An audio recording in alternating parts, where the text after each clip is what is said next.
Hello, welcome to What's Not Gas. This is the Velo de Ville FR8, their newest electric cargo bike, and man, does it have me conflicted.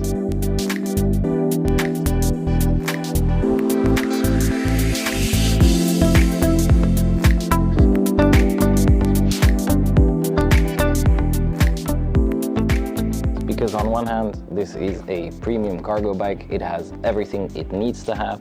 They thought about so many things, but then on the other hand, there's small details that just don't make it useful for some people. And that's a pity.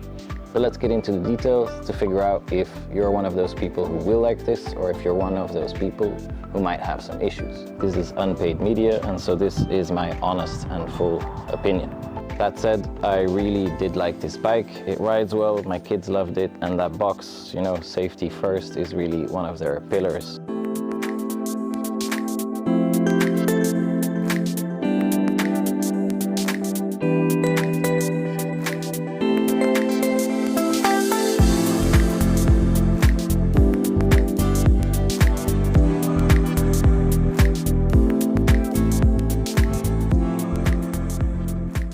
The Velo de Ville FR8 looks quite long, but with 2 meters and 35 centimeters-ish, I haven't measured it exactly, it's quite the average. The Duz Heta, for example, compares identically.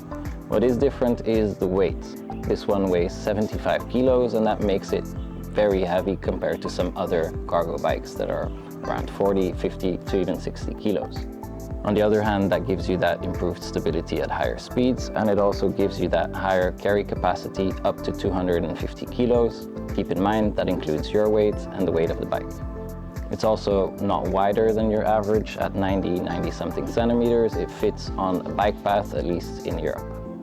With that width, you have enough space for 2 kids, but it's quite necessary to say that this box has very thick walls, which improves safety and stability.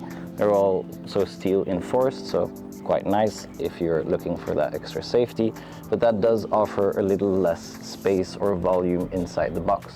As you can see, it also comes up quite high compared to some other cargo bikes, and that's also something to keep in mind. The higher the weight, the more chances or the more difficult to keep that weight from falling. On the front, we see that it has a typical large rear wheel and a small front wheel. We also notice it has a front fork suspension, which improves that overall riding quality and the suspension for the cargo, be it fragile cargo or kids, whatever. But also for the rider, it's very handy if you don't see a pothole and you hit it all of a sudden. You don't have to expect sudden movements or whatnot. This is really high quality suspension. Also attached to that front fork, we see this bar, and that's the steering mechanism. So this bar is directly attached to the steering wheel, and if you turn, it has a direct influence on the front wheel. That's the pro of this mechanism. The con is that after a while, you need to get it rewired just to make sure that it stays optimal and perfect. And it does lower the distance to the ground, so that's something to keep in mind. This cargo bike is a bit lower to the ground, so if you have speed bumps or whatnot, be careful. Also, when turning left, you have more chances, as this shifts to the left, to hit something. That's not something you want, so just keep that in mind when you're riding this cargo bike. Many brands use this system because it's easy to maintain, it gives you that direct steering, but it does have some cons, as mentioned, that lower distance to the ground, but also a slightly wider turning radius compared to cable steering. Part of the design is the way you sit on the bike, and that's really upright on this bike. With that comfort steering wheel that comes towards you, you can sit nice and straight, which improves the stability on the bike as well. All of that weight is also centered towards the front of the bike, which is kind of nice because that means if you need to maneuver or something while you're standing still, this is actually quite light. You can lift it, you can pull it, and you can move around that way. So there are options to it, but again, it needs to be useful, it needs to be easy, and that's quite obvious on this bike. It's a bit loggy, it's a bit bus-like, it has a big turning radius, and it's a bit heavy. Now, if that's not an issue for you, then this is really a perfect cargo bike, but for some people that might pose an issue. So it's worth testing and getting used to, because it's definitely something that plays on this bike. Now, those are the main features of the design, but what I like really about this brand and Velo de Ville, what they've done is they've thought about so many details to improve the utility of the user. And that's something I'll explain really quick. Utility on a cargo bike is super important. If you're using this to transport your kids and it needs to replace your car, you definitely don't want it to be a hassle. It needs to be kind of luxurious. You need to maintain that comfort that you would have in a normal car. Of course, it's an e-bike, so it's not comparable, but these brands really put a lot of effort into the details to make sure they have extra arguments and to make sure that you as a parent or as a delivery person don't have any problems driving this around. Funnily enough, that's also where the difference can be made, in those details. So quickly covering some details on this end before I move to the box. Don't want to make this video last forever either. You have a low step, that's nice. Suspension, super, very wide. I like that, especially if you're sitting upright, which that's the case on this bike with this ergonomic steering wheel. No comments there. On this part, a lot of people put the wheel lock on and then they forget about it and they leave and they break a couple of spokes because, you know, it's locked. So what they did is they made this flexible so that there's no instant damage there. They also added some support safety here for when that happens here, the nozzle doesn't get destroyed. Nice. If you're a bike shop, they put the wheel axis underneath the frame so it's easier to repair. Again, something that I like. Here, they've also strengthened this frame with these bolts, but that adds a bit of flexibility, a bit of suspension, and that's really nice because it's quite heavy on this end. The steering wheel can come towards you or back, which improves your position to make it ergonomic for you. The bell, nicely positioned, but I don't need to get into that. That's something you can position yourself. And then quickly to the rear view mirror. Why did you place it there? I just don't get why you just don't put it on the box like a normal car. You have this box, just use it. This is kind of useless. If I turn, forget about traffic behind me, right? If the steering wheel moves a bit, I can't really keep an eye on anyone behind me. So put it here. It's just a good tip for you designers out there.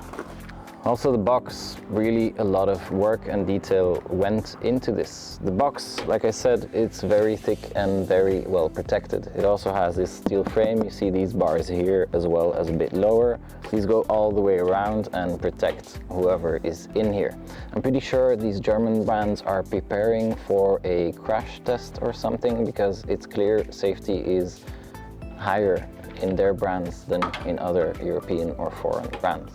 And that metal structure does add that weight, but it also has the benefit of giving you a frame to build on. They have these metal extra additions, adapters for a maxi-cozy child seat. Nice if you have a baby, you can put them in here and still have two children sitting here. Seat belts are nice and fine. You can adapt them up and down to match the shoulder height of the kids sitting here.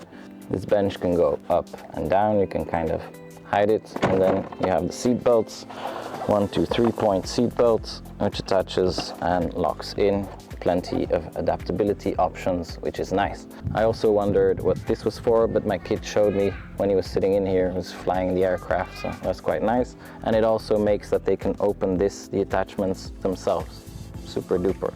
There's also lots of little satchels or bags in here that you can use to hide some stuff, as well as something here in the front to hide the rain cover. This is super well designed.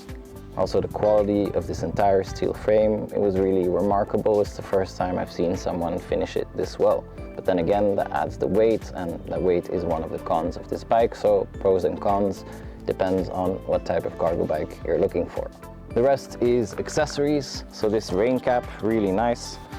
It has magnetic holders, you just lock them in there. Same thing on the other side. And very easy to undo as well.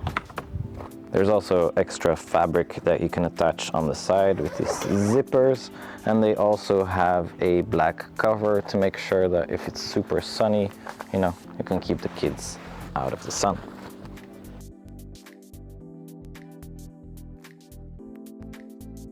These are all accessories though and have to be purchased separately. I know there's also a giant poncho that goes with that you can use as the driver to make sure you're entirely covered. All right, performance. Actually something that we can do quite fast because we've drag raced this car, we've done a speed run, which you'll see at the end of this review, and we also did an uphill battle against another cargo bike with a different powerful engine. This Bosch Cargo Line CX 85 Nm One of the best, if not the best in the market. Its only competition is the Shimano EP8 Cargo, but then again, do you need more? Do you need better? I don't think so. This one is super. It allows you to carry those 250 kilos, although it will be heavy if you really go to the max weight. But this engine can really push you up any hill and is really great assistance. It's a natural cycling feeling. Nothing bad to say about this Bosch engine. They did choose to combine this with the Velo heavy duty or the automatic. So that's in the configurator of Velo de Ville. You can choose for a manual version, which is slightly cheaper and visible here on this test bike, or you can choose for the automatic, where you don't need to do anything and the shifting happens automatically. They don't have a derailleur option. The benefit of this system is that everything's internal, so there's no maintenance, and it's quite easy to use. For people who don't have that experience with derailleurs, this might be the easy option. It also uses a carbon drive belt, so again, they're very low maintenance, high utility.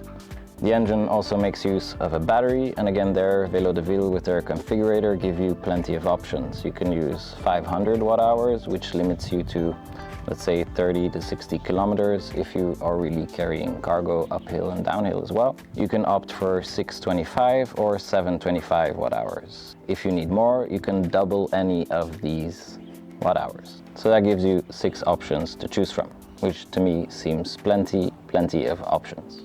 On the steering wheel, this entire system is completed by the Bosch Smart System with the 300 kiosk.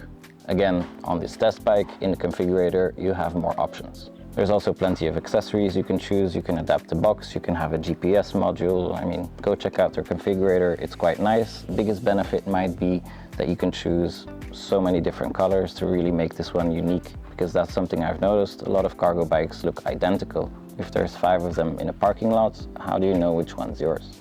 And that brings us to the last part, which is the utility of this bike, and that's the part that I like the most. You know, all the details that I've covered earlier, they really give you that feeling that you're driving something premium, something that has been really, you know, thought about. It was someone's job to think of every aspect of when you use this bike and how to improve it. The problem with that is they put so much in here that it actually became a bit too heavy for some users. For moms or people who are a bit smaller, shorter, less strong, this might be too much weight to handle. And that's a shame, because it's really a good bike, and once you're up to speed, there's no issue. But just, you know, that maneuverability, the starting, it's a bit too difficult. On the other hand, if that's not an issue for you, then you'll love this bike. Once you get used to the weight and realize that the engine is actually super powerful and that the Velo, you can really turn up that gear ratio to make sure that you, with the slightest push, you take off. Once you get used to all of those things, it really becomes better and better every time I ride it. It is a bit loggy, so it does turn a bit slower and wider than others, but at the same time, you know, it does give you that extra stability as well. So pros and cons. Remember how in the beginning I said this bike had me conflicted? Maybe I didn't in this edit, but this bike has me so conflicted. Because last thing to cover is price. Starts at 6,500. If you take a bunch of extras, you're at 8,000. Accessories included, you know.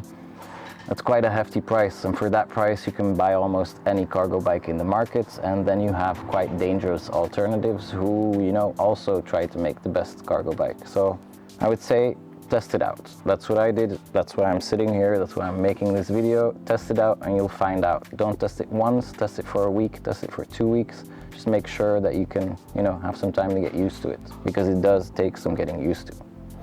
Anyway.